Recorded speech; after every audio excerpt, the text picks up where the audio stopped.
in with us for the hour as we look back on an eventful year, to say the least. The pace of change has been so fast that I think we all struggle with a bit of recency bias. It's hard to remember what happened a week ago, let alone 6 months ago.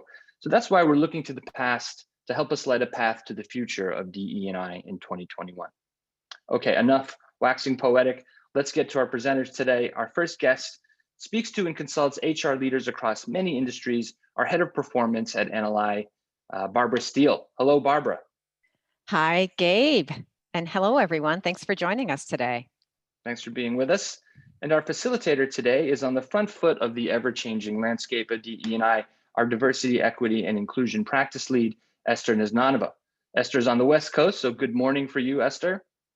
Good morning, Gabe, and happy Hanukkah for those that are celebrating. So excited. Thank you. Right back at you. You want to get us started?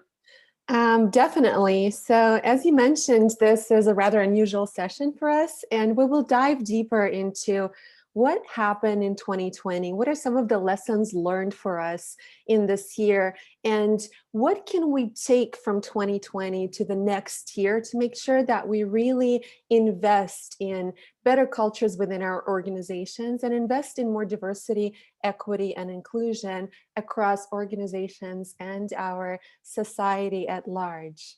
And I'm so happy to have Barbara here with me to take us through 2020. And then we will dive a little bit deeper into some of the focus areas that we suggest looking at in 2021.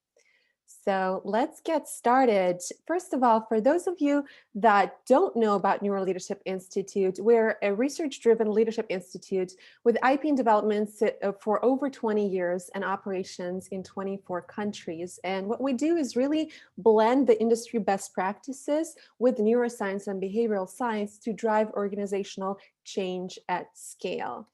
Specifically in diversity, equity, and inclusion, we've published over 13 papers, and we were at the forefront of really driving change there, talking about the difference between inclusion and unconscious bias. I would say, what was it, 7, 8, 9 years ago, talking about the importance of psychological safety, creating the models for mitigating unconscious bias, as well as expanding on our work through strategic lens to diversity, equity, and inclusion.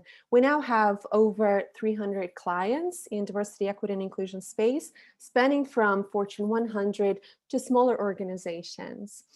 So that's a little bit about us, but let's dive deeper into some of the insights from 2020.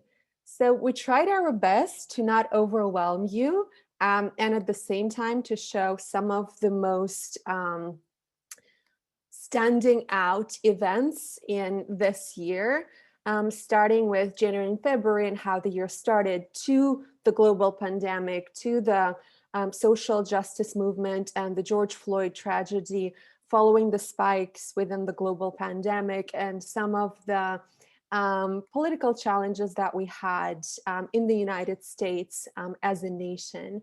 So what we want to do now is to really dive into what happened and where our mindset was back then, and what are some of the lessons learned for us as to how we could have gone through those periods better so that we're more equipped for the next year. So let's start with the start of the year in January and February. Barbara, would love to hear from you on what was happening in the society and organizations. Yeah. Esther, you mentioned how for us and how we've put together today's conversation, it was interesting. And I think that's a reflection of how it's been an interesting year, to say the least. And so what we saw at the start of the year, we reference on the slide how the coronavirus outbreak had actually occurred in Wuhan, but for other parts of the world, we were hearing rumblings, but didn't really, we didn't know what that meant at the time, and we didn't necessarily feel the effects of that. And things that were happening, which at the start of the year, certainly in North America, I think similarly for Europe, it was feeling like business as usual. What was happening in society had to do with, the FAA in the US, that agency was signaling that the Boeing 737 MAX was looking like it was going to be able to begin to return to flight in the year 2020. The Me Too movement, which had been so active in the year of 2019, it saw the conviction of Harvey Weinstein, a Hollywood, heavyweight, in February. And so we saw things like that happening in society, but slowly we started to hear from the World Health Organization that this virus had emerged in China. And what we also saw occur in the US specifically was the death of Ahmaud Arbery. And he was an unarmed black man who was killed in Georgia. And so it's interesting when we just call out those few events, we had no idea how they would actually foreshadow what was to come in 2020. But for organizations, you had businesses focusing on, what their agendas were going to be for D&I. DE&I. So what they have put in place for Q4, the heavy focus was on things like unconscious bias briefings, trying to determine how much budget that they could get for, certain initiatives that they wanted to take on. So again, it had this interesting blend of, there were some signals that things were about to occur, we just didn't realize it, and yet we saw kind of what the focus was at that time for diversity, equity, and inclusion. What's fascinating for me, Barbara, just remembering that time as well, is I freely flew to, so I was giving briefings about diversity and inclusion. Equity was not even part of the conversation back then. And giving briefings in Europe, giving briefings in Australia, literally 2 weeks before the fires happened. So it really did seem like business as usual. And I remember talking a lot about how important it was for diversity and inclusion to be strategic within the organizations, right? And how important growth mindset was back then as the foundation of diversity and inclusion. And yet it wasn't quite landing for a lot of organizations. So with NeuroLeadership Institute, what we talked about at the beginning of the year is making diversity, equity, and inclusion more strategic and having to start with growth mindset to really drive the change within organizations. But we will talk about it in a minute. We just launched Voice. So we talked about how important the culture of speaking up is and how to instill the culture of speaking up through the habits. And then invest in virtual training. So we've been in virtual training business for so many years. And we're really trying to show the organizations that it actually is very effective and sometimes even more effective than in person. So I would just love to dive a little bit deeper into virtual learning and the effects that we talked about back then. Yeah, because Esther, like you said, for us, this is right in our wheelhouse. It's something as NLI we do extremely well, and that's because not only because we figured out the secret sauce with respect to how to do it well, it's because, like you mentioned, Esther, we had been doing it for so long, and yet like you said, Esther, in your travels and helping organizations understand just how effective this modality is for deploying learning, still so many organizations were really dug in with wanting to continue with face-to-face learning. Um, and so here we were making this case, and what we're sharing with all of you today is, the secret sauce of what's really the key to ensuring that virtual learning is in fact effective. And so it's the several points you see here. So long as the learning is designed in a way so that it's actually helping the participants activate insight, the strongest possible insight, because we know what insight triggers is an actual change in the brain, right? New neural connections are being made, and people can begin the journey of doing things differently in social situations that matter. So that really also anchors on research that we've done with respect to understanding learning and the importance of social context, and also one habit at a time. So we recognize that for organizations that really want to look at how to do this work and how to do it at scale and with speed, this is the way to do it, is to help to recognize cognition, and what our brains are capable of actually kind of having the ability to integrate. So doing it one habit at a time over time really actually helps to expedite or accelerate the learning process when it's approached in this way. And so because we've been doing it for so long, and as Esther and I have been mentioning, and trying to get organizations to take on this work, part of how we've been making the case is how quickly organizations can really see this actual change take effect. And that's what we're sharing with you here. Like, so many organizations will often use the Net Promoter Score as a way to measure, but we at NLI got really clear that it's, at the end of the day, we're talking about behavior change. And so why don't we measure that specifically? And that's what this metric is here, the behavior change percentage. And so we're able to, through a series of questions of learners in terms of understanding, in terms of following up a learning engagement, their ability to recall the information, and how they had opportunities to apply and really demonstrate the habit of what they learned in terms of that program. And what you're seeing here are just what can be possible in 30 days. So 62% of individuals showing, in 1 week's time, right? We can see the impact of their ability to actually adopt habits, and then followed by, 23%. So really remarkable, the impact that virtual learning can have. And while, Esther, we were trying to make this case in January and February, we just needed to be a little bit patient, because now other organizations can actually see the difference that it can make. And to that note, I also want to ask the audience here, Barbara, Yeah. because I remember having those conversations of trying to switch organizations to virtual back then. So how many of you on the line actually were doing in person and were really challenged with the concept of virtual learning? And if you can share in the chat some of the learnings that you had throughout, that would be great. To answer some of the questions, so BCP is behavior change percentage, and what you're seeing is 62%, for instance, is 1 to 3 times mitigating unconscious bias, 23%, 4 to 6 times mitigating unconscious bias. So we're looking at the repetitiveness of the behavior here. I hope that answered that question, Andrea. And also, it looks like, thanks everybody for weighing in, Esther. So we have folks who were saying, like Becky said, they went from 100% in person to 100% virtual in a month. Yep. Becky, that's amazing. Yes. Sarah mentioned they had only in person, which limited how many could access it. And okay, so she said they'd been doing on site, but clearly shifted to virtual.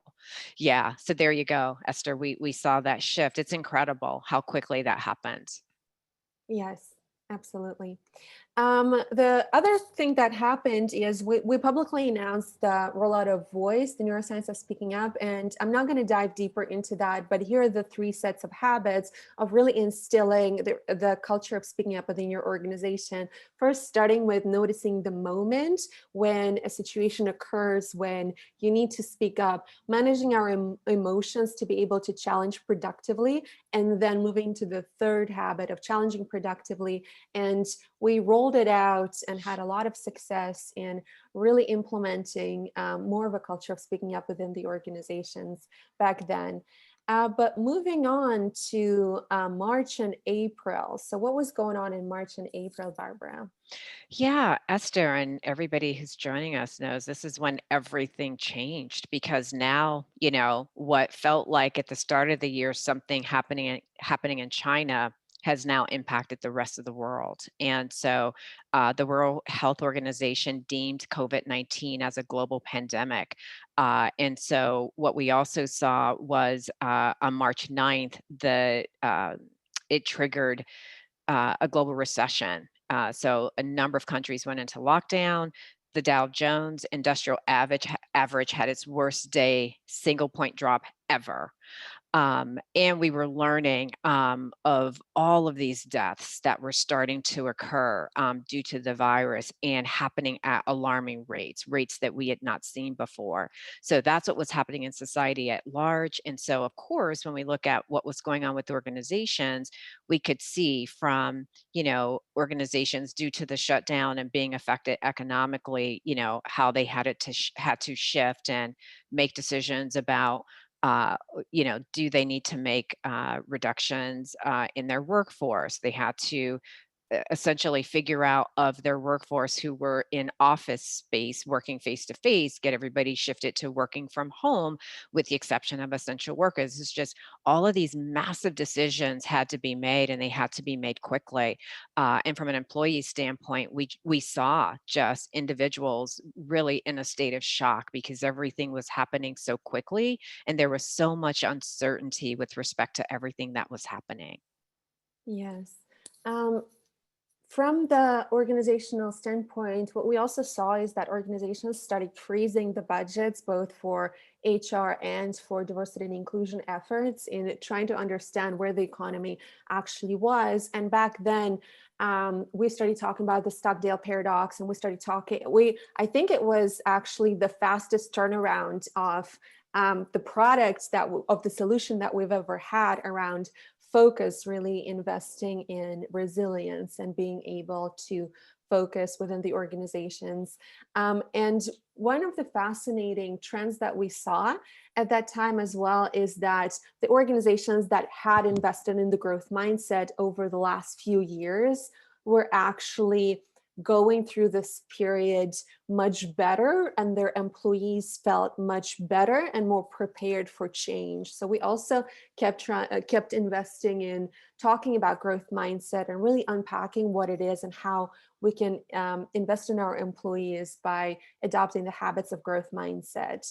And as well as there had to be a quick turnaround of shifting some of the core tools like investing in inclusion to talk about the best practices in the virtual settings, right? So how to have inclusive virtual meetings. We didn't have the Zoom fatigue just yet. It was coming in the next chapter, but it was already rather challenging for a lot of disadvantaged groups to be able to work virtually as well. What we also started seeing is a decline in attention and also some of the challenges that some groups were facing, like parents that had to deal with the new realities of being with kids and working at the same time. They were challenged with really focusing and being productive and looking at the goals for the year. At the same time, we had essential workers, right? That often couldn't go back to work because of the health concerns. So a lot of change happening during those times. I would love to talk a little bit more about the Stockdale paradox, Barbara. Yeah, because Esther, so as we're painting this picture and we're all remembering, right, what was happening during this time. And you referenced how with focus, as an offering by NLI, we have this really wicked fast turnaround time to make it available. And that's because we actually had the research and the content already ready. And it's analogous to, it's probably not the best analogy, but it's the same notion behind the vaccine that, these pharmaceutical companies could react and move so quickly because actually the technology that the science that it's based on had already been developed. And part of the focus offering, we talk about, Esther, as you know, the Stockdale paradox, which for those of you who aren't familiar with him, Jim Stockdale was a Navy admiral. He's since passed away, but he has a remarkable story because he was held in captivity for 7 years during the Vietnam War. And one of the things that happened was he was interviewed while he was alive by Jim Collins. And Collins was really blown away by a couple of things that Stockdale mentioned. One being, Stockdale said that during that time of captivity, it was the optimists who fared the worst. and they were the ones that didn't make it out. And that just seems so counterintuitive. But the huge takeaway that Stockdale kind of left from his experience, and had shared this with Jim Collins, was that the real key he found to really surviving being held in captivity was doing two things. So one, he said you had to really balance like your faith and your determination that you would in fact make it to the other side. And then he said, but yet you had to have this ruthless kind of brutal honesty about your current reality and what you were facing, so that you could then be creative in thinking about ways to actually navigate your way through it. And so we often shared that story, Esther, as you know, because we found just such incredible parallel between kind of Stockdale's experience and what we actually have been experiencing with the coronavirus. Absolutely. It also led in diversity and inclusion space to us refocusing our attention to actually driving the reduce of threat level in the brain for the employees, even before talking about how to deal with change. So when we launched Focus, one of the main goals was to help organizations understand the 3 different levels of threat in the brain, and also help show that a lot of employees were in a very deep threat state during the global pandemic. So even before diving into the growth mindset, we needed to make sure that we reduce the level of threat so that the employees could actually learn productively, and then invested in growth mindset, and only then invested in inclusion and mitigating unconscious bias as part of the overall pathway. And we talked about growth mindset and learning about growth mindset, how it helped resilience and how it helped people adapt to change fast, so that we can then drive for more inclusive organizations. One of another investments that we made is making sure that we issue the industry research around the growth mindset and the importance of it within the organizations, with some of the practical examples from the field around how adopting it really helped innovation, really helped productivity, and being much faster at accepting change as organizations. And of course, we launched Focus, the neuroscience of thriving through disruption. So within it, we had 3 main sets of habits. The first one around taking care of yourself, then looking after each other, and delivering what truly matters. So being essential versus exhaustive, and making sure that we actually focus our attention, especially since there was so much going on around, so that we focus our attention on the essential things, while also taking care of each other, and while also being able to productively support each other throughout the pandemic or some of the critical situations. So that leads us to the next portion between May and August. Barbara, would love to hear more from you on that one. Yeah, so this is, so as we've been kind of taking this walk down memory lane, experiencing all of the challenges associated with this pandemic, finding ourselves globally in this unprecedented time. And then the George Floyd tragedy happens. Now, it happens on the heels of a series of tragedies. So I referenced Ahmaud Arbery, that was back in February. Actually, shortly after that was the Breonna Taylor tragedy that had occurred as well. So now we're May 25th, George Floyd tragedy occurs, and now we see just massive unrest take place.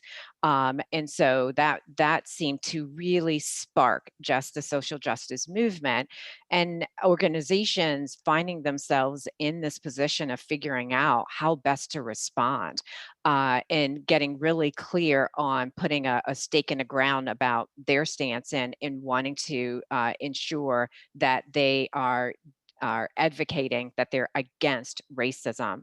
And then we saw this kind of real focus on the need for diversity, equity, and inclusion. So now equity is really like coming more into prominence, and the importance of it. And employees, from their perspective, they're being very clear about, something needs to be done. They're asking their organizations to be involved in some way, expecting their leaders to take a stand. And Esther, you often say, we also saw individuals really just voting with their feet, just making it really clear, getting out there and protesting what they felt was really important.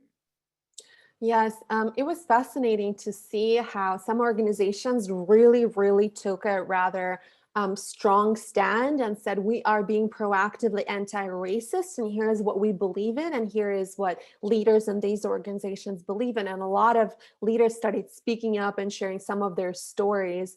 And on the other side, we had organizations that weren't quite ready for that, with the leaders really struggling and trying to find their voice and really embrace social justice movements and try to figure out how to navigate these difficult situations for them.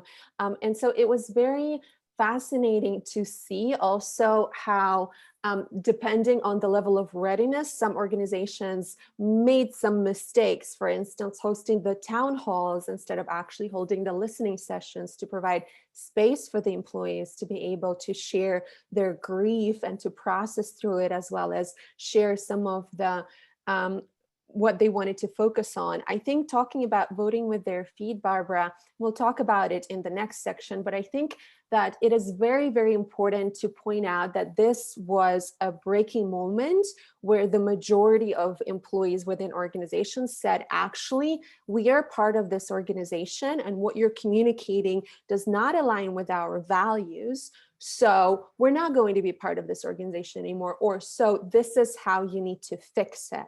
So we saw a rise in the employee voices, and some organizations that have been adopting the practice of speaking up could direct that in a productive way to really drive systemic change within the organizations, and some couldn't, right? But what it tells us now when it comes to diversity, equity, and inclusion is it's not a choice for you anymore, whether to listen to your employees or not.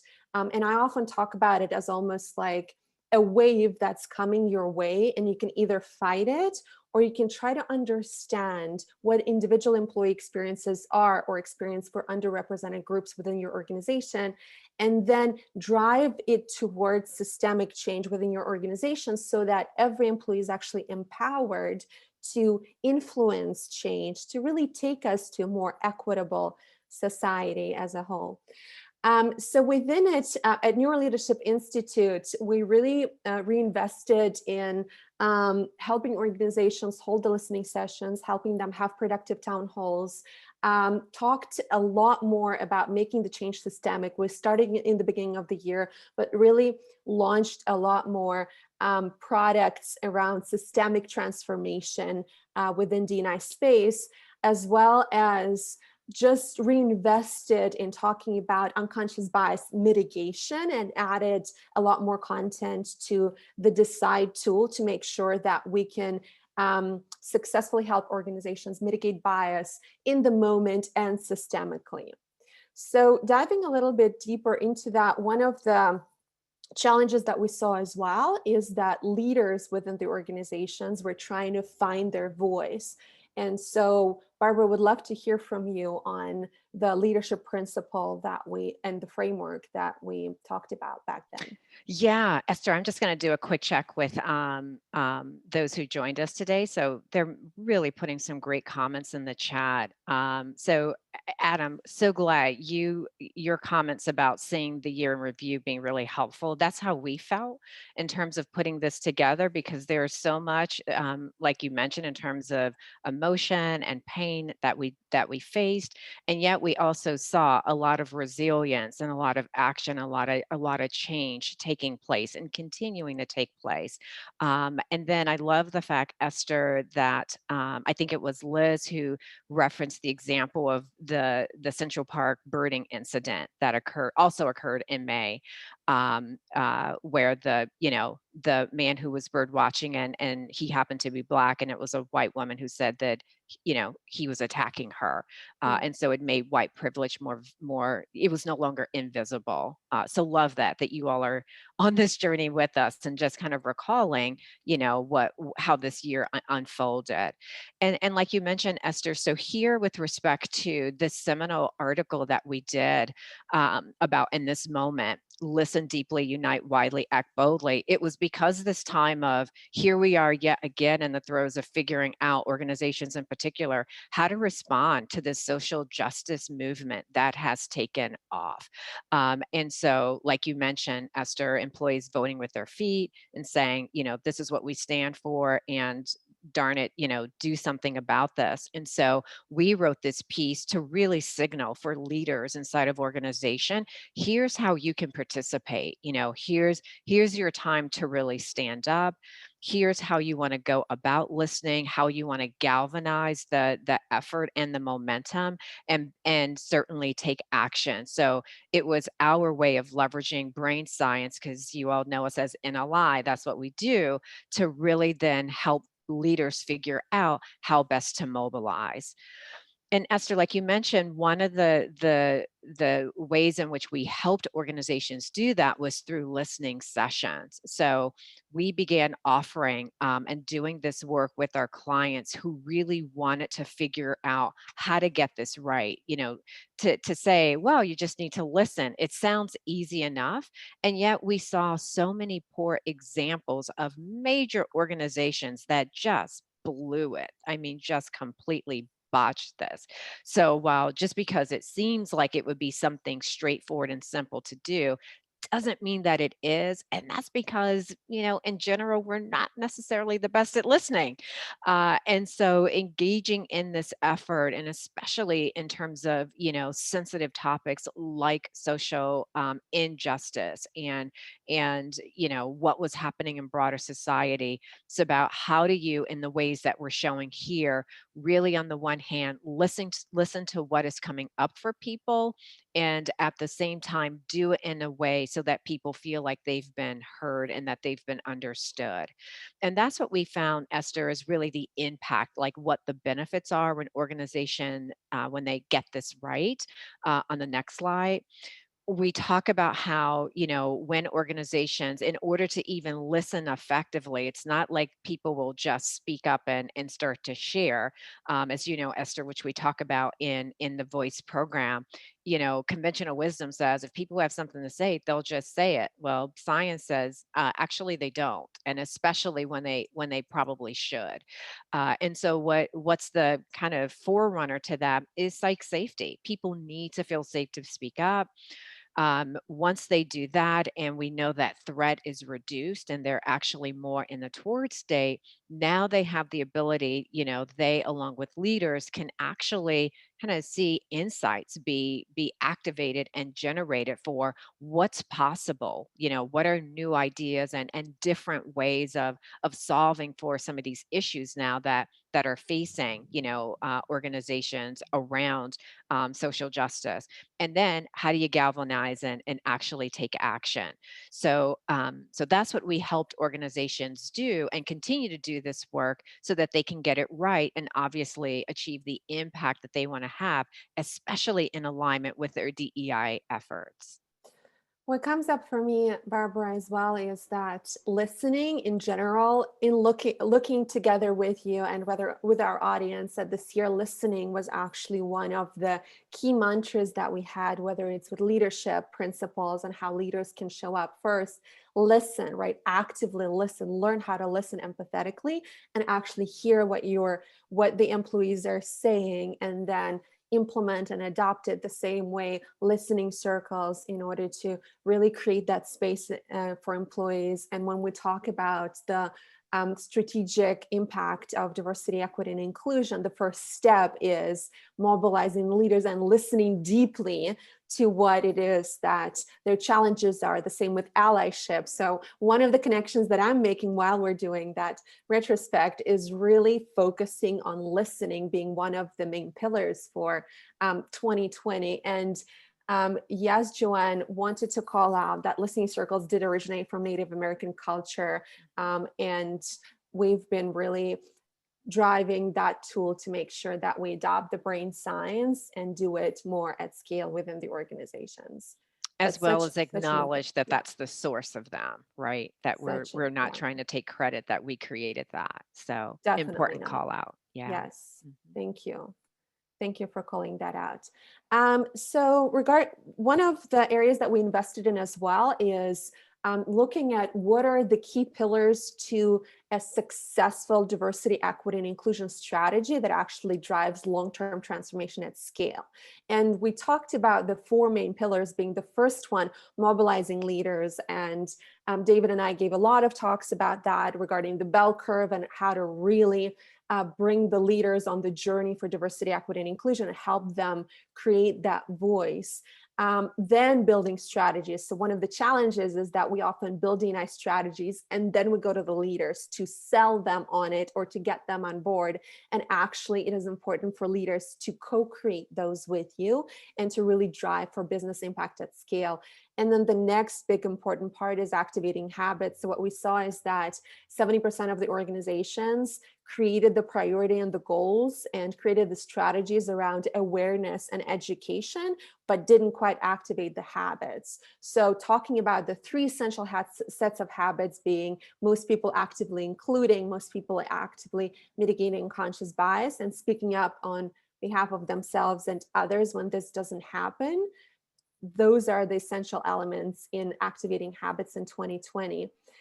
And then the last part around reimagining the systems, right? So once you activated the habits and shifted the behaviors within the organizations, it is in the systems where most of unconscious bias lives. So how can we reinvent and redesign the talent management and the business systems to make sure that we drive for long-term transformation at scale?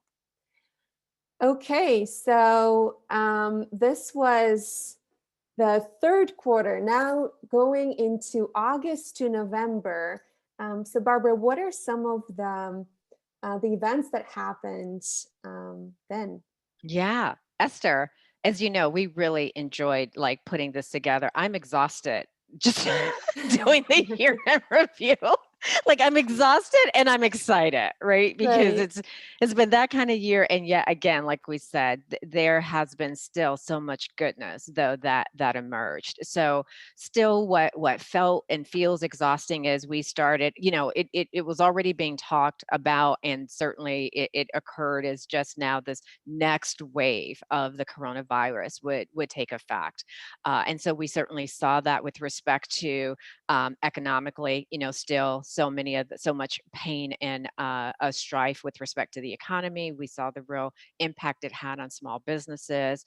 Also, this is a time where we're into the election season. And so because of the way the narratives are put out there from the candidates, we saw just division continuing to grow and racial tensions continuing to escalate.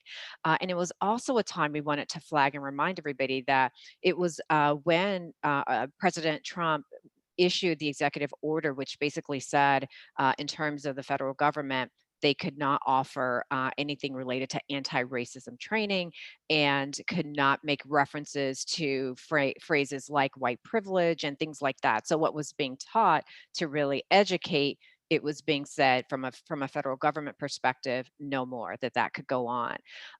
So that's what we saw broader society, but the organizational level, we've been, going through this year. We're 9 months in, 9 months plus, and organizations are figuring out, right, like doubling down still on DE&I.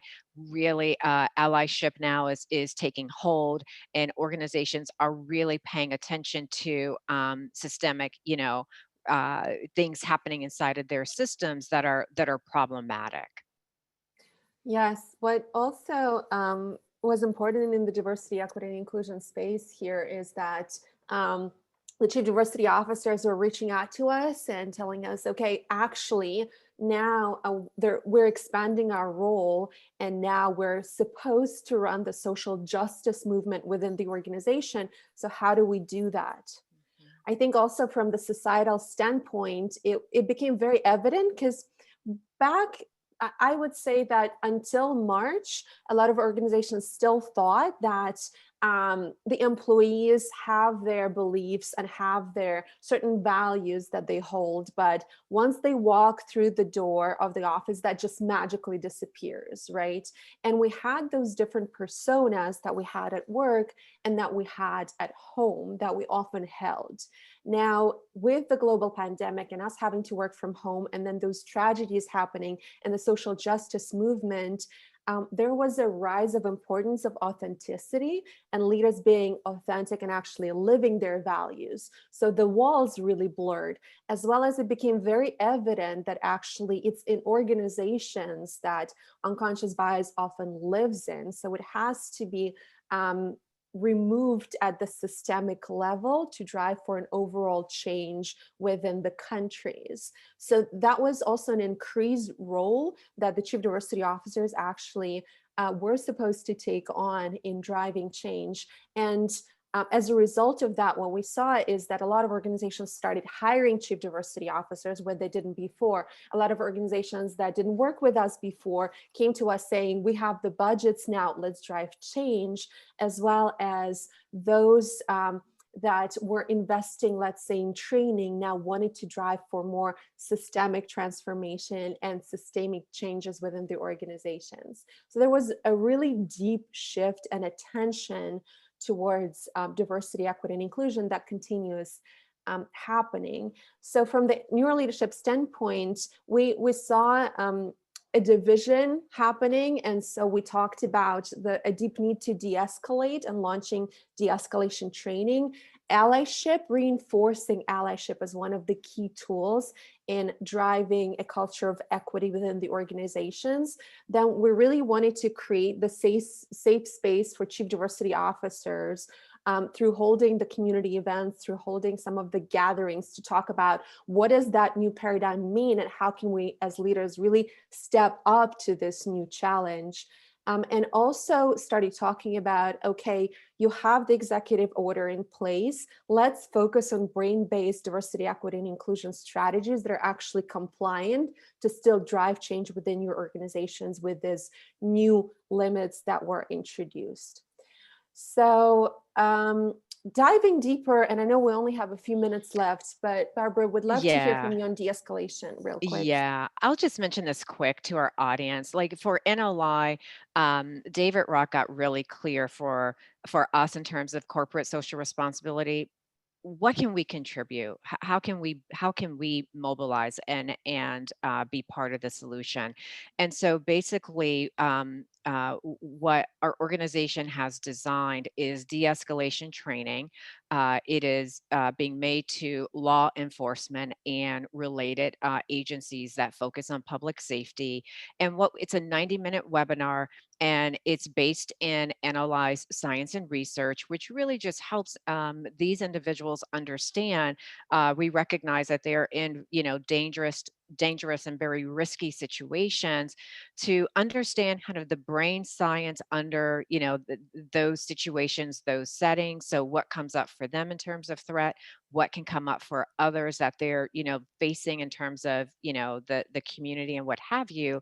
And then what are different strategies that actually can be employed so that we can see in these circumstances, their ability to, make sure that they're ensuring safety is taking place, but doing it in a way so that it is minimizing loss of life. So we're very proud of this work, and again, it's our way of contributing to just the change that's been taking place.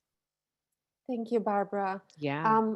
The second big part here in this quarter was launching Ally, the neuroscience of advocating for others. So we've talked so much about it, I'll be very brief. So we've been working with Microsoft for over 2 years on really building the allyship culture and principles within their organization. But what we saw in other organizations is that allyship had an ever increasing importance, but a lot of organizations started implementing it within the systems from the employee resource group standpoint, and not necessarily driving for the habits. So we really rushed to make sure that we can support the organizations as fast as we can, and created Ally as a tool and as a product to help organizations adopt the right habits of active allyship. The first part being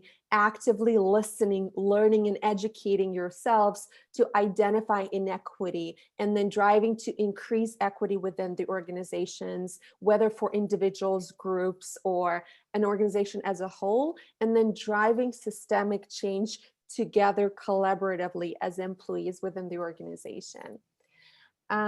So now we are in December, and Barbara and I talked about whether to include December into the review, and I said, let's not, just in case.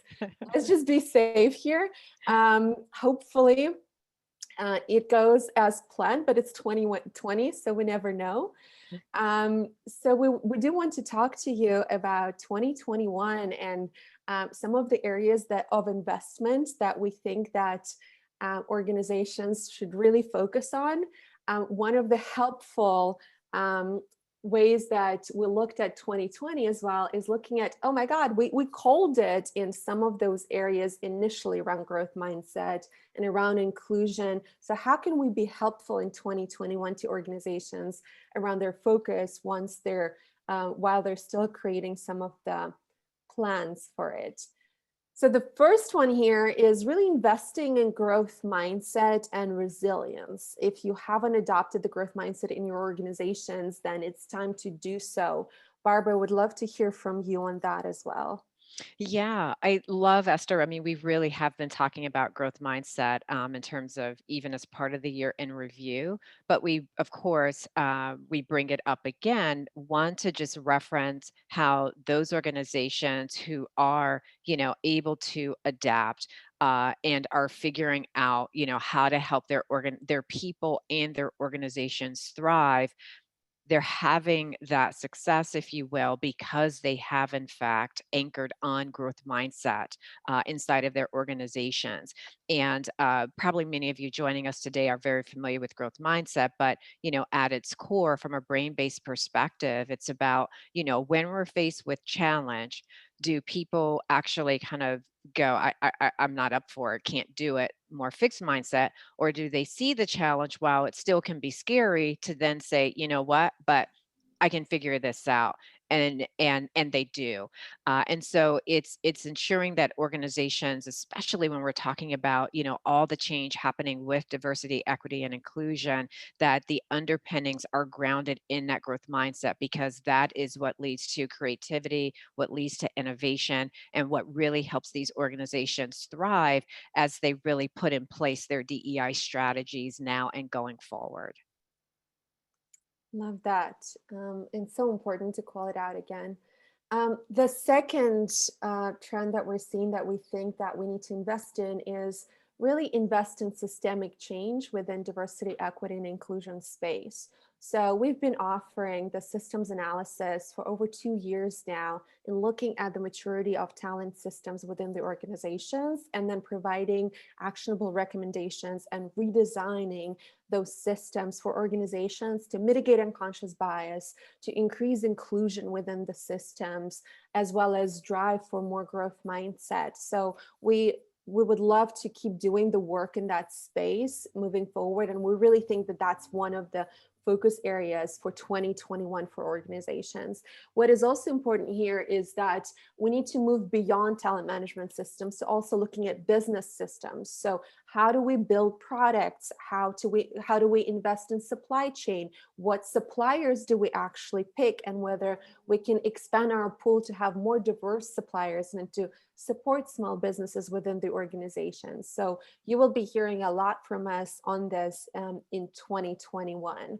Another big focus is making sure that there's a balance between doing things right versus right now, and that balance being actually getting your whole organization building one habit at a time across 2021.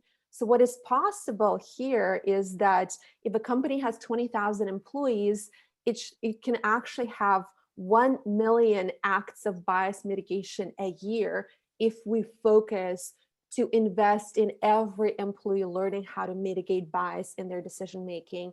And that is how systemic change really happens.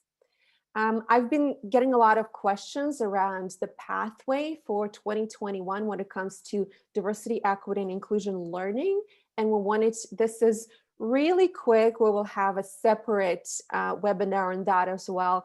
But this is an example of what a rollout of 3 key essential sets of habits can look like, starting with most people actively including with include, moving into unconscious bias and decide, and then moving into the growth mindset, and how that can actually be rolled out within a year for all levels within the organization, starting with executives to directors to managers to all employees. So we would love to talk more to you about it. We also offer free learning audits. So we're here for you if you're making the plans for your training and for your learning for 2021.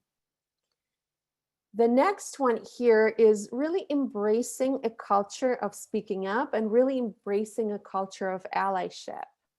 Barbara, would love to hear from you. Yeah, again, Esther, 2 areas that we certainly have referenced in terms of its importance as part of the year in review and how this has been a focus for organizations. And we're calling out, of course, Esther, how this will continue to be important going forward.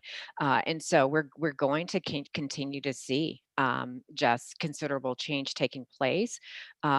Employees are very clear with respect to how they're are basically holding their organizations, their employers to a higher standard with respect to, workplace equity, dealing with bias, really having fair systems. And so it's not just about offering training where we're focused on habits and how people behave with respect to speaking up, but it's also about making sure that the systems are reinforcing the desired behaviors and the way in which really promotes inclusion and of course is set up to really further diversity.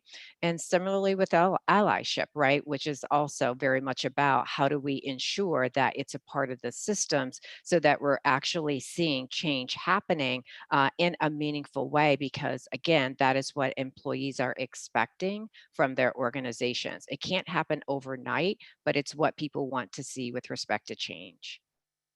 I think that really quick, you and I talked a lot about it. One of the biggest challenges here as well is understanding what speaking up is and isn't. So I gave you an example of one leader coming to me saying, I don't know what to do because I received feedback on my direct report that they were not speaking up enough in front of this leader.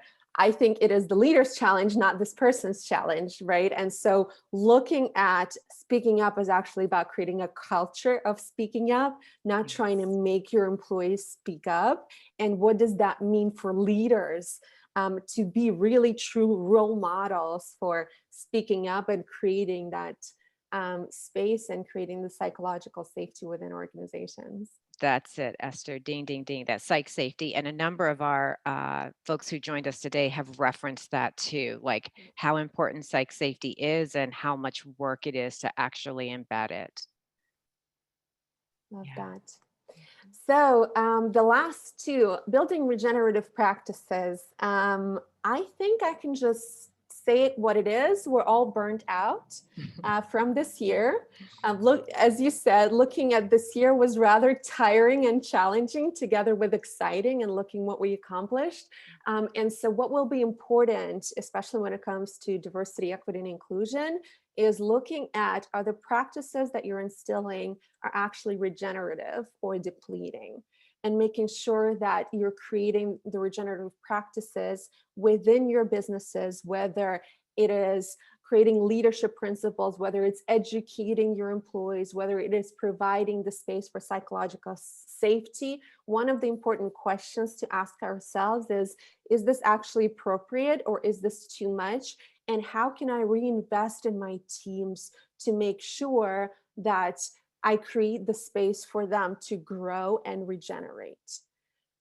And then the last but not least, a very important area that we need to keep investing in is investing in equity and equitable practices and equitable systems. So as an organization, we're committing to doing even more research in this space over the next year and showing some of the essential elements when it comes to equity. We'll put a lot of that science in the Allyship solution, but we also had an amazing panel with 4 scientists talking about different areas and approaches and ways to look at equity, being around inclusion and belonging, being around the moral imperatives, being around making sure that you take into account the power dynamics. So as an organization, we will keep investing in it and keep supporting you in making sure that we create more equitable practices and organizations in 2021. And with that, yeah, so with that, I want to pass it on to Gabe to talk about how we can be useful as an organization, but also here to answer some of the questions in the chat once they come up. Thanks, Esther and Barbara. Wow, that really felt like an episode of This Is Your Life 2020. So thanks for that. And really distilling those key insights to the ever-changing landscape of DE&I in 2020.